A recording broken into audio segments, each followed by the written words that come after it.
Hi friends, welcome to one more video. तो आज फिर से इस वीडियो में हम लोग बात करने जा रहे हैं अपने पास्ट वीक के ट्रेड्स के बारे में। तो इससे पहले कि हम लोग देख लें कि अगर आप मेरे प्रोफाइल पे यहाँ पर आओगे और या पोस्ट सेक्शन में जाकर आप हाइलाइट्स में जाओगे तो आपको नज़र आ जाएगा कि मैंने लास्ट कहाँ तक वीडियो बना रखा था। तो लास्ट जो था वो वीडियो नंबर मुझे लगता है ये 12 है, 26 से 10 अगस्त, और शायद मुझे लगता है मैं इसके बाद भी एक वीडियो बनाया हूँ। हाँ, तो हाँ, ये रहा वीडियो नंबर 13। वीडियो नंबर 13 आप देख सकते हो कि ये था 10 अगस्त से लेकर के 16 अगस्त तक। तो मैंने यहाँ तक लास्ट वीक तक मैंने वीडियोस बना रखा है मेरे ट्रेड्स के।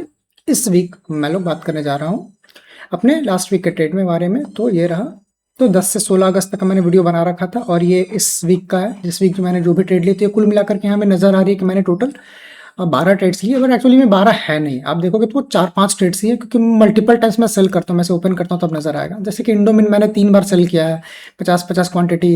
वाटरवेज को मैंने सेल किया, सिरमा को मैंने 2-2 बार सेल किया। तो ये वैसे दिखा रहा है, ठीक है।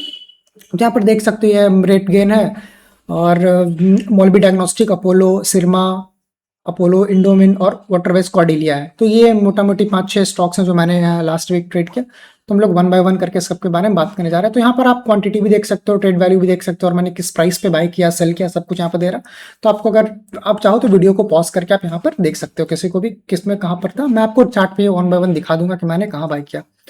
तो ये था कॉर्डेलिया। तो ये सबसे कमाल का ट्रेड, इससे हमें बहुत कुछ सीखने को मिलता है। इससे हम लोग सबसे पहले ये सीख सकते हैं कि पेपर ट्रेडिंग और चार्ट शेयर करना, कि चार्ट कितना अच्छा है, किसके बाद आप यहाँ बाइंग कर लो, यहाँ बाइंग कर लो और ये स्टॉक मूव कर दिया। बट एक्चुअली में ऐसा होता नहीं है। स्टॉक मूव करने से कई बार आपको पहले वो सेकआउट करता है, आपको बाहर निकालता है, फिर आपके पास उतना कन्विक्शन नहीं बचता है कि आप वापस आप उसको 2 बार या 3 बार एंट्री करो। तो अगर आप इस स्टॉक को देखो तो ये स्टॉक समवेयर अराउंड इस दिन से हमारे रडार पर था। तो अगर हम लोग यहाँ बाइंग करते अगर, तो पहला स्टॉप लॉस हमारा यहाँ हिट होता। तो मैंने यहाँ पर बाई किया, यहाँ तो मैंने बाई नहीं किया था, तो मैंने यहाँ बाई किया वापस से, और वापस से मेरा स्टॉप लॉस हिट हुआ और इसके बाद ये स्टॉक शूट कर गया। तो अब यहाँ पर लोगों का सवाल आएगा मैंने कहाँ बाई किया था। तो अगर आप देखो तो इस कैंडल का देखो, तो मैंने इस कैंडल के हाई पर बाई किया और मेरा साइजिंग भी कॉर्डिलिया में। तो यहाँ पर तो इस वीक में नहीं दिखाएगा, बट समवेयर अराउंड मैं देख लेता हूँ। कॉर्डिलिया को मैंने जो सेल किया था वो समवेयर अराउंड 2.6 के आसपास सेल किया। तो 250 क्वांटिटी था मेरे पास, और 2 लाख का जो मेरा एवरेज नॉमिनल साइज रहता है सब में सेम ही रहता है, 2 लाख के आसपास। तो वही था मेरा साइज। तो कॉर्डिलिया को आप लोग यहाँ पर देखो, तो सबसे पहले अगर आप यहाँ बाइंग करें तो पहले आपके एक बार यहाँ स्टॉप लॉस हिट होता। मैंने यहाँ बाइंग किया तो मेरा यहाँ स्टॉप लॉस हिट हुआ। अब सवाल आया कि यहाँ पर तो आपको फिर से अपॉर्चुनिटी मिल रहा था बाइंग करेंगे, तो आपने क्यों नहीं किया। तो यार कन्विक्शन नहीं आता है। जब लगातार एक ही स्टॉक में आपके मल्टीपल बार स्टॉप लॉस हिट होता है तो थोड़ा सा आ जाता है। तो अगर आप देखो यहाँ पर भी ना, ये कोई खास वॉल्यूम से नहीं गिरा था, बट इस दिन इसने मुझे जब चेकआउट किया तो ये बहुत बड़ा वॉल्यूम से गिर गया था, बहुत बड़ा इसमें वॉल्यूम दिख रहा था। प्लस आप यहाँ पर जो कैंडल, छोटा कैंडल बना था, यहाँ पर भी वॉल्यूम बड़ा आ रहा था। तो ये मुझे थोड़ा सा डाउट क्रिएट कर रहा था कि मुझे बाइंग करना चाहिए नहीं करना चाहिए। हाँ, बाकी हम लोग जा करके देख सकते हैं कि पास में जाकर के देखो यहाँ बाइंग कर लेते हैं, टाइट रेंज था और हम स्टॉक शूट करिए। तो ये सब थ्योरेटिकल बातें हैं। लाइव मार्केट में बहुत सारे एप्स एंड बट होते हैं। और एक दूसरा प्रॉब्लम इससे मुझे ये भी नजर आ रहा था कि स्टॉक का स्प्लिट होने वाला था। तो आप ऐसा देखोगे स्प्लिट होने के बाद जो आपके जो नए शेयर्स मिलते हैं, इसको स्प्लिट होता है, लेट्स सपोज 1:10 में ये स्प्लिट होगा जहां पर हमें पता है। तो अगर हम लोग वापस से इसे रहने देते हैं तो होता क्या ना, स्प्लिट के बाद वो कुछ स्टॉक को लॉक कर देते हैं वो लोग, आप उसे एट अ टाइम सेल नहीं कर पाओगे। तो ये भी एक चिंता लग रहा था कि इसे बाइंग करना चाहिए नहीं करना चाहिए। तो एक बार मेरा स्टॉप लॉस हिट हुआ, मैंने दोबारा इसमें बाइंग नहीं किया। और अगर आप देखना चाहो मैंने कहाँ बाइंग किया, तो इस कैंडल के हाई पर बाइंग था और इस कैंडल के लो पर मेरा स्टॉप लॉस था। समवेयर अराउंड 2% के आसपास का मेरा स्टॉप लॉस था। और साइजिंग जो थ्रू आउट मेरा साइजिंग सेम रहता है, 17-18%, वो मेरा साइजिंग था इसमें भी। इसके बाद आता है इंडोमिन। तो इंडोमिन तो सबको पता है, मैंने यहाँ बाइंग किया था, फिर मैंने वापस यहाँ पर पिरामिडिंग करने की कोशिश किया था, और ये वापस से मेरा उसी दिन मेरा स्टॉप लॉस हिट हो गया। अब बाकी मैंने यहाँ पर आप देखो जा करके, तो इंडोमिन को मैंने थोड़ा थोड़ा थोड़ा थोड़ा करके बेचा था 960 के, यहाँ पर मैंने इंडोमिन को मेजोरिटी मैंने यहाँ पर बेच दिया।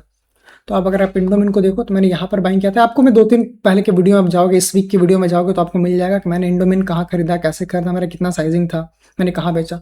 तो मैंने मेजोरिटी यहाँ पर सेल कर दिया, और अभी मेरे पास लास्ट के बस 50 शेयर्स बचे हुए, बहुत छोटा सा शेयर्स बचा, बाकी मेजोरिटी मैंने इसे सेल कर दिया और अच्छे प्रॉफिट में था। अगर आप देखो चाहे मुझे लगता है समवेयर अराउंड 20% के आसपास का मैंने प्रॉफिट में सेल किया है। हाँ, समवेयर अराउंड 20% के आसपास का प्रॉफिट था, मैंने सेल किया ऐसे, ये भी मेरा हो गया।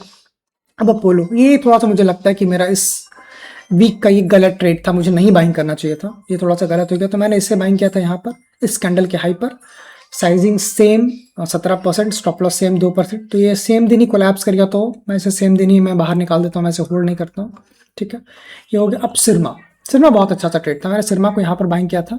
अब मुझे एग्जैक्ट डेट प्राइस तो याद नहीं है क्योंकि ये 2-3 वीक पुराना है। और यहाँ पर मैंने वापस से पिरामिडिंग करने की कोशिश किया। तो यहाँ पर जो आप सिरमा देख रहे हो, यहाँ पर आप सिरमा का बाइंग देख रहे हो 5 और 55, 50 और 5 शेयर, तो ये टोटल 55 शेयर जो थे मैंने सिरमा को 15-14 पे बाई किया था। ठीक है, 15-14 मैंने इस दिन के आसपास बाई किया था, मुझे जहाँ तक ध्यान है यही दिन था। और इस कैंडल के जिसका अगर आप स्टॉक जाओगे और आप इसे छोटे टाइम फ्रेम में देखोगे तो जो ओआरबी ब्रेक हुआ था, अगर आप चाहो देखना तो मैं दिखा देता हूँ। इसमें जो ओआरबी ब्रेक हुआ था मैंने यहाँ पर पिरामिडिंग करने का कोशिश किया था।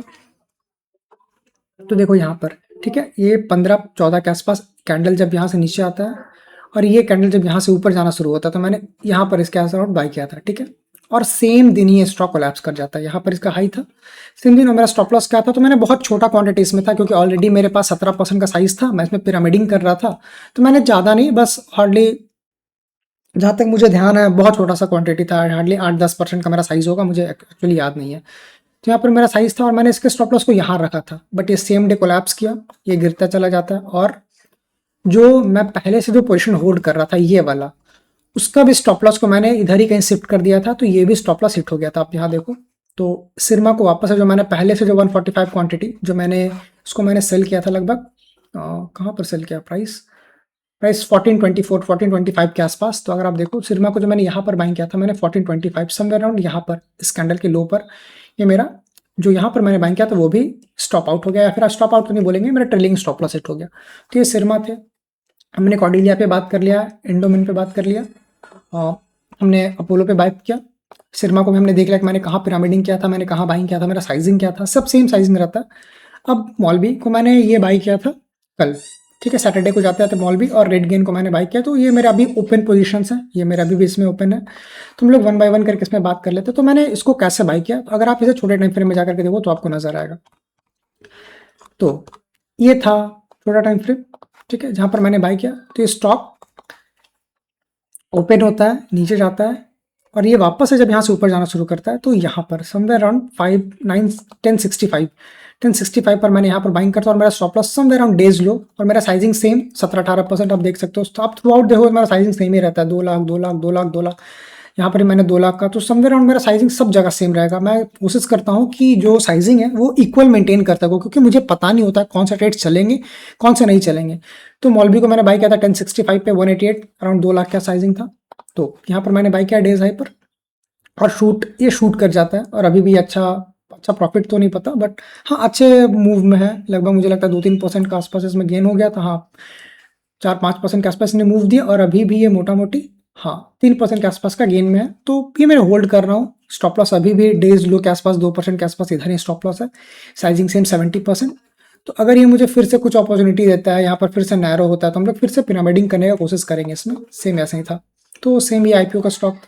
अब रेड गेन को मैंने बात किया था, तो रेड गेन को अगर आप ऐसा देखो ना तो आपको यहाँ पर नजर नहीं आएगा। आप इसे ऐसे देखो तो रेड गेन का पहला बाइंग यहाँ पर जनरेट हुआ था, मैंने नहीं बाइंग किया, बट इस कैंडल को अगर आप सुबह में जाकर के देखो छोटे टाइम फ्रेम में तो आपको नजर आएगा कि यहाँ पर तो ब्रेकआउट आता है, बट ब्रेकआउट आने से पहले ये स्टॉक पहले नीचे जाता है, नीचे पूरा घूमता है, उसके बाद एक झटके पे अपवर्ड मूवमेंट आता है, और यहाँ पर मेरा बाइंग एग्जीक्यूट हो जाता है। तो मैंने यहाँ पर बाइंग किया था 953 के आसपास। अब देख सकते हो रेड गेन 953, 2 लाख के आसपास क्वांटिटी, साइज 22,222, ठीक है, 953 के आसपास का साइज था मेरा इसमें भी, सॉरी बाइंग प्राइस था मेरा इसका। तो यहाँ पर मैंने बाइंग किया, ऑर्डर एग्जीक्यूट हुआ, और अभी भी ये तो ठीक ठाक गेन में है। तो समवेयर अराउंड 4% के आसपास का इसमें प्रॉफिट कुशन है। अभी भी मैंने जो स्टॉप लॉस है डेज लो पर रखा है, और मैं चाहूंगा तो अगर ये थोड़ा सा और ऊपर जाता है 4-5% और, तो मैं स्टॉप लॉस को ब्रेक इवन पे सेट कर दूंगा। तो ये भी मोटा मोटी कुछ टाइम में मेरा फ्री ट्रेड हो जाएगा। तो अगर अभी आप देखो तो मेरे पास वॉच लिस्ट में अगर मैं देखूँ मेरे पास, तो मुझे लगता है मेरे पोर्टफोलियो में बस 2 ही ट्रेड्स होंगे, बस 2 ट्रेड्स होंगे पोर्टफोलियो में। हाँ बस 2, मॉलबी और ये तो मैंने रिमेनिंग बचा हुआ, इंडोमिन बस रिमेनिंग बचा हुआ, थोड़ा सा क्वांटिटी जो मैंने मेजोरिटी सेल कर चुका हूँ, बस ये थोड़ा सा बचा हुआ। तो यही 2-3 क्वांटिटी जो है, 2-3 स्टॉक जो है, रेड गेन को मैंने होल्ड कर रहा हूँ। बहुत छोटा सा माइन्यूट सा रिस्क है इसमें भी। और मॉलबी को मैं ये भी इसको मैंने लास्ट वीक बाई किया, सॉरी फ्राइडे को बाई किया, अभी इसको भी होल्ड कर रहा हूँ। और बाकी तो मेरे वॉच लिस्ट में कुछ नहीं आपने देखा, बस 2 ही स्टॉक वॉच लिस्ट में, मेजोरिटी का स्टॉप लॉस हिट हो गया। जो स्टॉप लॉस हिट हो गया मैंने उसे बेच दिया, सिंपल सा बात है, और जो पॉजिटिव है उसे मैं होल्ड कर रहा हूँ। तो यही था कुछ ट्रेड्स हमारे लास्ट वीक के। So I hope you guys like this video. अगर आपको कुछ और सजेशन देना हो, कमेंट करना हो, या आप कुछ और टॉपिक पे वीडियो चाहते हो तो प्लीज़ टेल मी, मैं उस टॉपिक पे वीडियो बनाना प्रेफर करूँगा। So bye guys, meet you in next video, bye.